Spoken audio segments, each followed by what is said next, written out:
Senator Boyhan. This amendment, and I suppose just to touch on something that Senator Higgins said, and we've said this all along, and I think in fairness to the Minister, he's continuously said it, we should be terribly careful how we manage people's expectations. And I heard Senator Higgins talk about if there's nothing there, there's nothing there. We just got to be upfront, you know what I mean? And I think to suggest that everybody who was in institutional care somewhere has information, there's not. There are many reasons why it's not there. It was destroyed in some cases. Places moved on. People got rid of the stuff. There were all sorts of motivations, good, bad and indifferent. And I think that's the critical thing. It's about the truth. It's about belonging.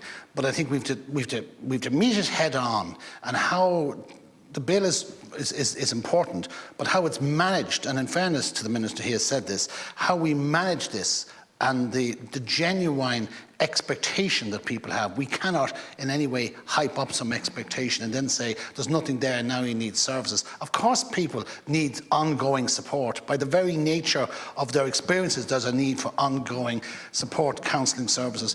But we also have to temper that with the really upfront and honest.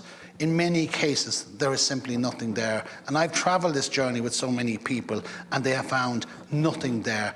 And that's just a matter of fact. That is going to be one of the things, and that will ultimately be managed when the legislation comes into effect, and how we manage that. And I do know the Minister said it, and I've said it on a number of occasions, and I think it's something we must be mindful of.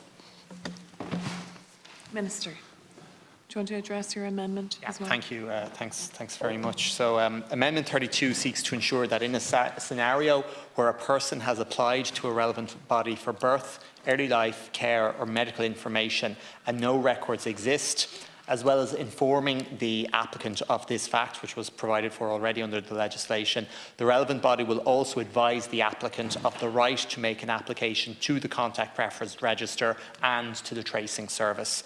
And I'm confident that in a scenario where records do not exist, strong supports will be made available to the person.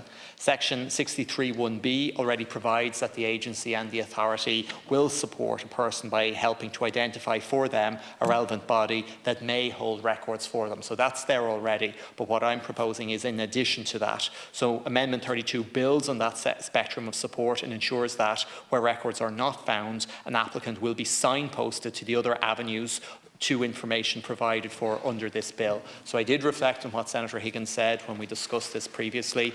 I'm not providing for a statement of why there isn't information, because I don't think that's going to be doable in the vast majority of situations. But I take on board your point about no information. The end isn't a satisfactory. So what we've provided for here is signposting to both the contact preference register and the tracing service. And I think I hope in Well, no, I can't hope, because I know very little will remove the disappointment for some people when they find no information. But in terms of our obligations to people and the best that we can do to help, notwithstanding the other provisions in the legislation, it at least shows them an ability to place themselves on the contact preference register where there may be a potential for someone else to reach out and contact them, and of course to use the tracing service where proactively they may be able to use that to start to re-establish those lost family links.